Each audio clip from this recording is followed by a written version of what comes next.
Dear learners, welcome to the online class of Kumarkhali Government College. Today, we'll do with lesson number 2, Dear freshers, this class is for you. প্রিয় শিক্ষার্থী, তোমরা যারা 2020 and 2021 এর first ইয়ারের student, তারা admission নিয়েছো, তাদের জন্য আজকের এই সেশন আমাদের ক্লাস নাম্বার 2। আমি গতদিন তোমাদেরকে মূলত সিলেবাস নিয়ে বলেছিলাম ফার্স্ট পেপারের, এবং এও বলেছিলাম যে আমাদের ক্লাসে এখন আমরা দুটো পেপার নিয়েই লেসন দিব, এবং সেই কারণেই আমাদের দুটো পেপারের সিলেবাস এবং সমস্ত কিছু জেনে রাখা দরকার এবং জানা থাকা উচিত, কেননা দুটোই একসাথে চলবে, যদিও পরীক্ষা আলাদা আলাদা ফার্স্ট পেপার এবং সেকেন্ড পেপার হবে। সেদিন আমি বলেছিলাম যে তোমরা কীভাবে কাজ করবে, তোমরা টেক্সট নিয়ে কাজ করবে। টেক্সটের কতগুলো ইউনিট, কতগুলো লেসন বলেছিলাম। তোমরা টেক্সট বুক নিয়ে কাজ করার পরে তোমরা প্রশ্ন উত্তর করতে যে বেসিক গ্রামার দেখবে, তোমরা ফ্রি হ্যান্ড রাইটিং, যেটাকে বলে এক্সটেম্পোর রাইটিং, সেটার চেষ্টা করবে। এই সব কিছুর কম্বিনেশনে, সব কিছুর সমন্বয়েই এই তোমাকে তৈরি করবে এবং সাকসেসফুলি পরীক্ষা দেবে, ভালো রেজাল্ট করবে, ইংরেজি শিখবে। তো আজকে সেকেন্ড পেপারের সিলেবাস বলতে যে আমি প্রথমেই বলবো, ওখানে 60 মার্কসের গ্রামার আমরা পাবো। গ্রামার পোর্শনে কোশ্চেন নাম্বার 1-এ সিলেবাস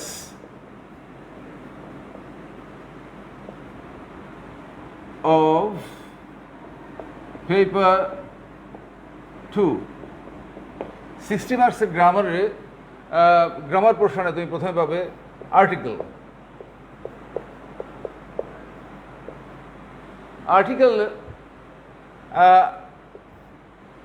এখানে 5 মার্কস। তোমরা জানো হায়ার সেকেন্ডারি লেভেলেও তোমরা করেছো, প্রপারলি তোমাকে এ অ্যান্ড দি প্লেসমেন্ট অনুযায়ী ব্যবহার করতে হয়। যেখানে কোনো কিছুই লাগবে না সেখানে ক্রস দেবে। কোশ্চেন নাম্বার 2, এখানে 5 মার্কস। প্রিপোজিশন, অ্যাপ্রোপ্রিয়েট প্রিপোজিশন তোমাকে ফিল ইন দ্য ব্ল্যাঙ্কসে যে করতে হবে। এখানে 5 মার্কস প্রিপোজিশন।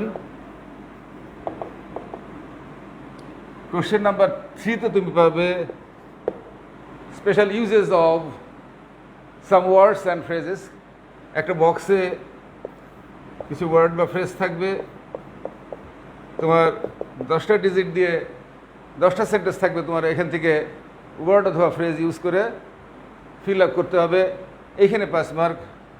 কোশ্চেন নাম্বার 4-এ তুমি পাচ্ছ completing sentence with phrases or clauses.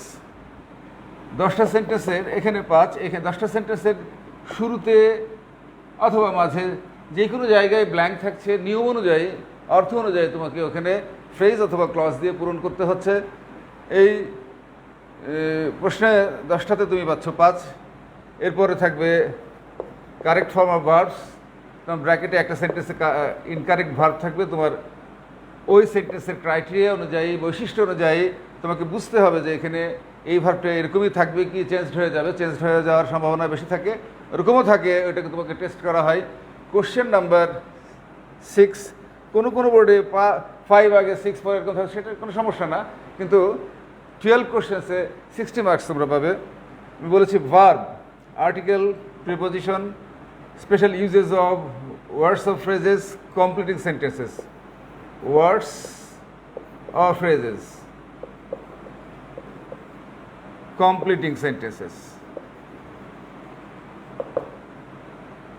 right form of verbs, correct form of verbs,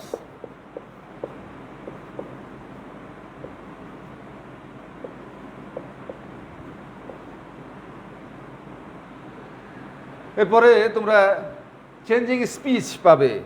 ওইখানে ন্যারেটিভ স্টাইল চেঞ্জ করে দিতে হবে। ডিরেক্ট থাকলে ইনডিরেক্ট, ইনডিরেক্ট থাকলে ডিরেক্ট, এটা করতে হবে। ওখানে তুমি সবগুলোতেই পাচ্ছ তোমার মার্কস 5, তাহলে 7, 35 মার্কস হলো। 1, 2, 3, 4 completing sentence, 5 correct form of verbs, speech 1 2 3, this is 4 5 6 7, changing sentences according to the instruction. একটা সেন্টেন্স থাকবে, সেটাকে আর একটা ফর্মে নিয়ে যেতে বলবে, কিন্তু তোমরা জানো যে অর্থের পরিবর্তন ইনডিরেক্টলি একই থাকে, হয় না, পরিবর্তন হয় না, কিন্তু যে ডিরেকশনে নিয়ে যেতে বলছে এটা ট্রান্সফরমেশন বলে, তোমরা এটা জানো। আবার যখন আমরা আলাদা আলাদা করে লেসন দেবো তখন আমরা থ্রেড বিয়ার আমরা পুঙ্খানুপুঙ্খ আলোচনা করব। চেঞ্জিং সেন্টেন্সেস 8, এরপরে প্রোনাউন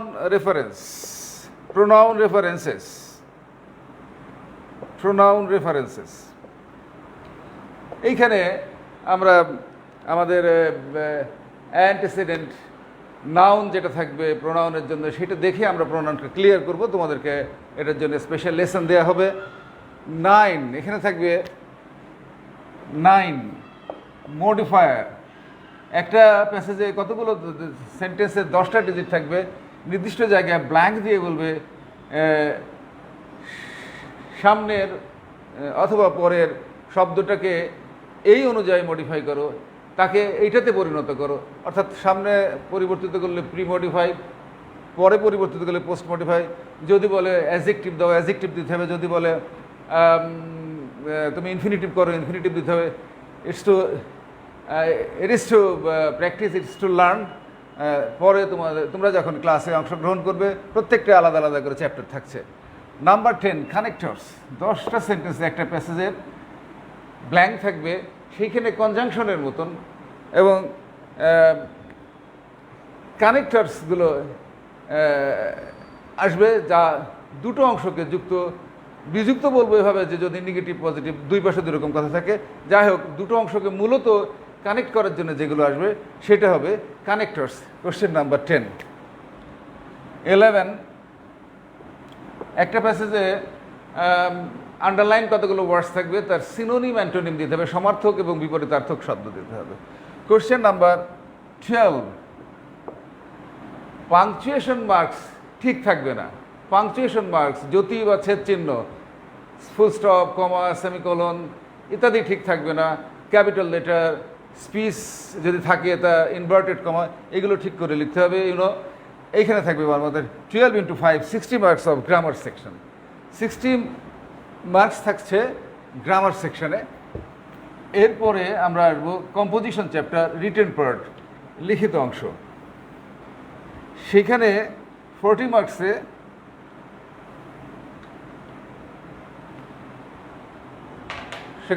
মার্কসে আমরা পাবো প্রথমেই অ্যাপ্লিকেশন 8 মার্কস।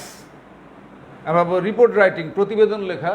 তুমি নিজে নিউজ পেপারের এজেন্ট ইত্যাদি বা স্টাফ রিপোর্টার এরকমভাবে নিজেকে উপস্থাপন করবে। ওখানে ইনস্ট্রাকশন দেওয়া থাকতে পারো, তোমার নাম, তোমার ডেজিগনেশন, তোমার পদবী সহ না থাকলেও তুমি কাল্পনিকভাবে নিউজ পেপারের নাম এবং তোমার পদবী ব্যবহার করে তুমি রিপোর্ট তৈরি করবে। এই রিপোর্টে থাকবে 8 মার্কস। তুমি একটা প্যারাগ্রাফ পাচ্ছ, সেইখানে তোমাকে উত্তর করতে হবে 10 মার্কসের জন্যে। 8, 8, 16, 10, 26। Then composition, it's some sort of an essay. এটা এসে টাইপ কোশ্চেন, 14 মার্কসের।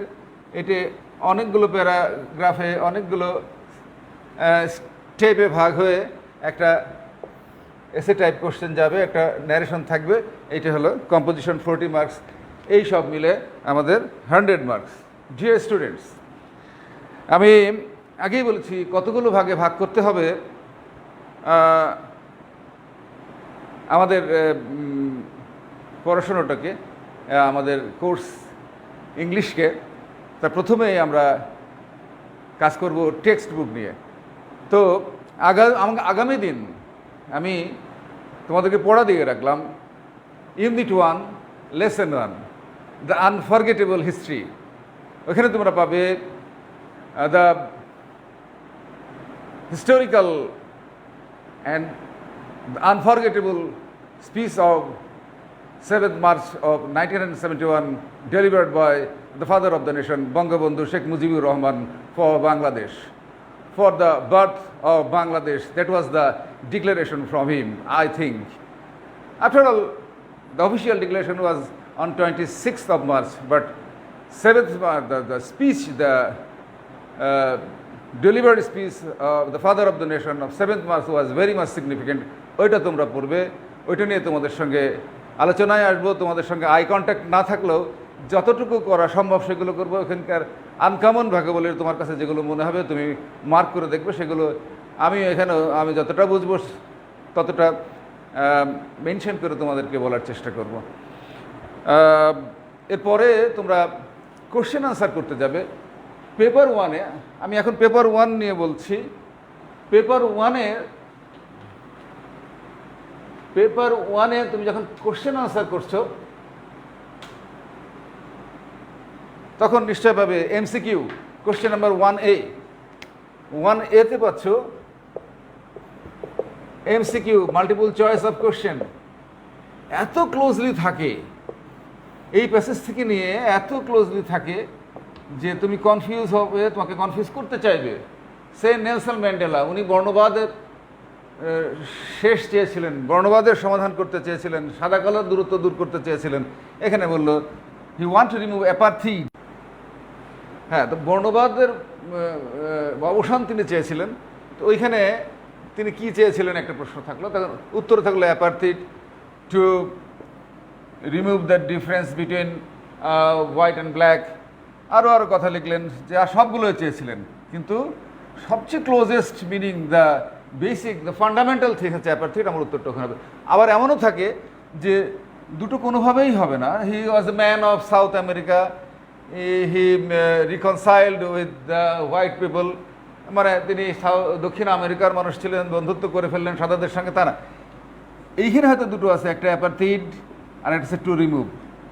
তখন আমাকে দুটোর ভিতরে ভাবতে হবে যে দুটোই তো ঠিক, কিন্তু ক্লোজেস্ট কোনটা, মিনিংফুল কোনটা, আমরা দেখব যে তিনি কোনটা বলতে চেয়েছেন মূলত সেইটাকে উত্তর হিসাবে নেব।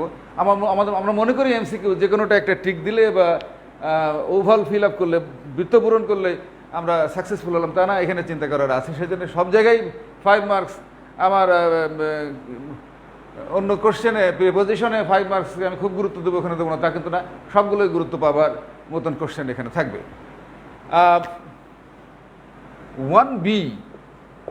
1Bতে থাকবে ফার্স্টটা কোশ্চেন 10 মার্কস। এখন যদি কেউ মনে করো খুব ইজি, এখান থেকে তুলে দিলাম 5 into 2 10 মার্কস আমি পেয়ে গেলাম, দ্যাটস নট ট্রু। সেটা ঠিক না।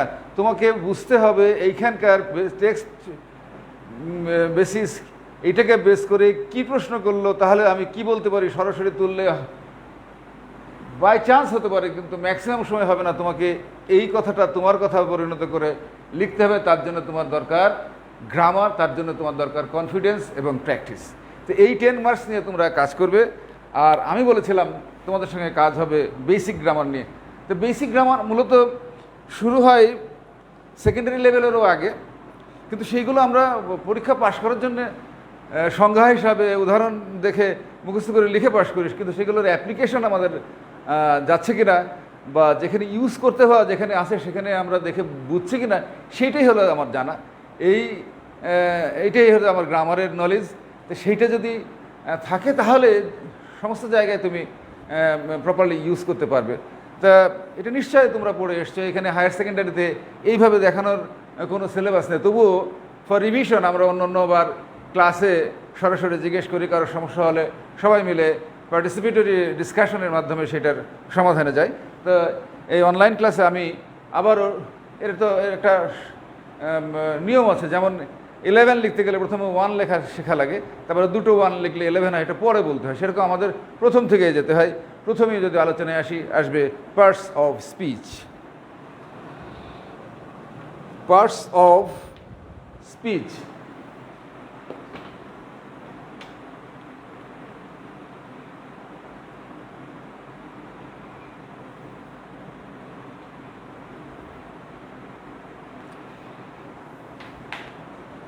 Basic grammar.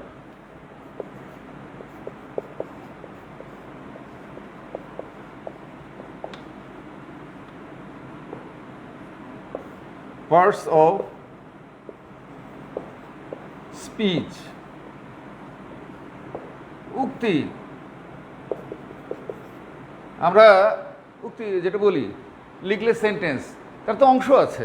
যেমনটা আমি অনেক বছর দেখে বলি এটা বাইসাইকেল, সেই বাইসাইকেলের তো অনেকগুলো অংশ আছে। তোমরা যেটা এই এই যে খুবই কমন তোমাদের কাছে, বিশেষ করে ছেলেরা, বয়েজ, তোমরা এটা থেকে কলেজে আসো যাও, তো বাইসাইকেলের সিটের জায়গায় সামনের হ্যান্ডেল, নিচের গিয়ারটা উপরে, তারপরে ক্যারিয়ারটা নিচে, এইভাবে যদি লাগাতে চাও লাগবে না। সেই রকম পার্টস যেগুলো সেন্টেন্সে থাকে, সেগুলো কোন পার্ট কোথায় বসবে, কখন কয়টা বসবে, এই হিসাব তুমি করতে না পারলে বা পার্ট চিনতে না পারলে তোমার সেন্টেন্স হবে না। তো পার্ট আমাদের আছে 8টি: noun, pronoun, verb, adverb, adjective, preposition, conjunction, interjection. এই নাউনের কতগুলো ক্লাসিফিকেশনের ভিতরে নিয়ে যাওয়া যায়, প্রোনাউনকে নিয়ে যায়, ভার্বকে তো অনেকভাবে নিয়ে যাওয়া যায়। সাধারণভাবে যেরকম noun, proper noun, common noun, material noun, abstract noun, proper, common, material, collective, abstract. আমরা প্রিপোজিশনকে সাবজেক্ট, অবজেক্ট, পজেসিভ বিভিন্নভাবে ভাগ করতে পারি। আর ভার্বকে তো ট্রানজিটিভ, ইন্ট্রানজিটিভ, অনেকভাবে আমরা ভাগ করতে পারি। তা আমরা মোটা দাগে যদি বলি যে কোনো কিছুর নাম, ব্যক্তি, বস্তু, বিষয় যাই হোক না কেন সেটা নাম, তার পরিবর্তে আমরা যদি ইউজ করি সেটা প্রোনাউন। তা এই নাউন প্রোনাউন আমি কোথায় বসাতে পারি? নাউন অথবা প্রোনাউন আমার বসে সাবজেক্টে অথবা বসে অবজেক্টে। মাইন্ড ইট, প্রয়োজনে আমরা আরও লেসন দেবো রিভিশনের জন্যে। সাবজেক্টে তো অথবা অবজেক্টে আমার বসছে নাউন অথবা প্রোনাউন, অন্য কোথাও না। Verb at the middle of the sentence after subject. মনে রাখবে, ভার্ব ছাড়া কোনো সেন্টেন্স হবে না। এখন এই ভার্বের তো অনেক ভাগ আছে, অক্সিলারি ভার্ব, প্রিন্সিপাল ভার্ব। যদি দুটো ভার্ব থাকে নিয়ম মতন থাকবে, যদি একটা থাকবে, যেটা থাকবে তার আর কোনো নাম দেওয়া যাবে না, সেটা অক্সিলারি হোক আর প্রিন্সিপাল ভার্ব হোক, ওটা ভার্ব। দুটো কেমন স্যার? যে ইট ইজ রেইনিং, ওই পরেরটা ভার্ব না, ইস্টাই ভার্ব, রেইন থেকে রেইনিং আমরা ওইটা চলে গেছি জেরান্ডে, সেটা আলাদা কথা। এ দ্য ওয়ার্ক ইজ ডান, ওখানে প্যাসিভ ফর্মে চলে গেছে, ভার্বের অন্য ফর্ম হয়ে গেছে, ওটাও ভার্ব নেই। আচ্ছা, আবার কখনো কখনো প্রিন্সিপাল ভার্ব একাই কাজ করবে। যেরকম কন্টিনিউয়াসে I am speaking, am auxiliary এবং স্পিকিং ওইটা অ্যামের সাথে যুক্ত হয়ে মূল ভার্ব আরেকটা পরিবর্তনের রূপ নিয়েছে। ওইখানে যে আরেকটা অর্থ করছে যে আমি কথা বলছি, এরকম অর্থ ব্যবহার করতে হচ্ছে। কিন্তু যখন শুধুই মূল ভার্ব থাকে, যেমন উই রিড ইংলিশ, আমরা ইংরেজি পড়ি, তখন ওই শুধু রিডই ভার্ব আর অ্যাম স্পিকিং দুটো মিলে ভার্ব, গ্রুপ ভার্ব। আর যখন আম স্টুডেন্ট তখন অ্যামই ভার্ব। যাই হোক, ভার্ব থাকবে মাঝখানে, অর্থাৎ সাবজেক্টের পরে। সবচেয়ে ছোট, দ্য শর্টেস্ট সেন্টেন্স হতে পারে সাবজেক্ট এবং ভার্ব নিয়ে, উই গো, আই ডু ইত্যাদি। শুধু ভার্ব দিয়েও সাবজেক্ট বোঝানো যেতে, সেন্টেন্স বোঝানো যেতে পারে। এরকম গো, যাও, তাহলে স্যারের সাবজেক্ট কই? ধরে নিতে হবে সামনে ইউ ছিল। এরপরে অ্যাডজেক্টিভ, সাবজেক্টের দোষগুণ অবস্থা, সাবজেক্ট কেমন প্রকাশ করে, সেটা যদি প্রয়োজন হয় আফটার ভার্ব, ভার্বের পরে হি ইজ গুড। তারপরে যদি অবজেক্ট আসে, হ্যাঁ অবজেক্ট থাকতে পারে, উই রিড হয়ে গেল। যদি আমাদের প্রয়োজন হয় ইংলিশ, দিলাম ইংলিশ, উই রিড ইংলিশ, তখন ইংলিশটা অবজেক্ট। সেটা কি হলো? নাউন প্রোনাউন নিশ্চয় একটা হয়েছে, সেটা নাউন ছিল। I know him, I subject pronoun, know verb, him pronoun. তাহলে অ্যাডজেক্টিভ আমার বসবে ভার্বের পরে প্রয়োজন হলে, হি ইজ গুড। আবার যদি তারপরেও অবজেক্ট থাকে, he is a good boy. Adverb. Adverb is free. It can come before subject, after verb, or anywhere. It is free. আমরা সাধারণত ভার্বের পরে ইউজ করি he walks slowly, slowly he walks দিলেও হতো। Preposition must take place after verb. The book is on the table. The book, subject, noun, is verb. Now here, if necessary, preposition on. The table, object. আরেকটা কথা বলা দরকার, ভার্বের পরে object নাও আসতে পারে, সেন্টেন্স শেষ, সাবজেক্ট ভার্ব। সাবজেক্ট ভার্ব অ্যাডজেক্টিভের পরে অবজেক্ট নাও আসতে পারে, শেষ হতে পারে, কিন্তু প্রিপোজিশন আসলে আরেকটা অবজেক্ট আসবেই, না হলে অর্থ পূরণ করা যাবে না, অর্থপূর্ণ হবে না। উই আর ইন হয় না, we are in the classroom, সেজন্য এখানে এসেনশিয়ালি অত্যাবশ্যকীয়ভাবে অবজেক্ট আসবে। তাহলে কয়টা পার্ট নিয়ে আমরা কথা বললাম? 1, 2, 3, 4, 5 অ্যাডভার্ব নিয়ে বলেছিলাম। 6 কনজাংশন। যদি কোনো সেন্টেন্সে দুটো অংশ থাকে, দুটো ক্লজ থাকে, শুরুতে অথবা মাঝে কনজাংশন বসে। শুরুতে থাকলে মাঝে কমা হয়, মাঝে বসলে কমার জায়গা নেই, কমা হবে না। দুই পাশে দুটো ক্লজ থাকে, দুটোকে যুক্ত করে, দুটো অংশকে। ইন্টারজেকশন, বিস্মিত হলে, আনন্দ বেদনায় আমরা যে বিস্ময় প্রকাশ করি, সেটা সেন্টেন্সের শুরুতে এসে নোট অফ এক্সক্লেমেশন আসে। Dear students, we have started and now we started our lessons in full swing. For the next class, you will be ready with the text of, and that will be unit number 1 and lesson number 1, the question number 1A, 1B, and the basic grammar and your lesson is today parts of speech. In the next class, I expect before the next class, I expect some phone calls, messages, your opinions, then I will go ahead, we will do better and the best. তোমরা ভালো আছো নিশ্চয়ই, তোমরা স্বাস্থ্যবিধি মেনে চলছো, নিরাপদে আছো, সাবধানে থাকবে, তোমরা ভালো থাকবে। তোমাদের সবাইকে অসংখ্য ধন্যবাদ। Thank you very much.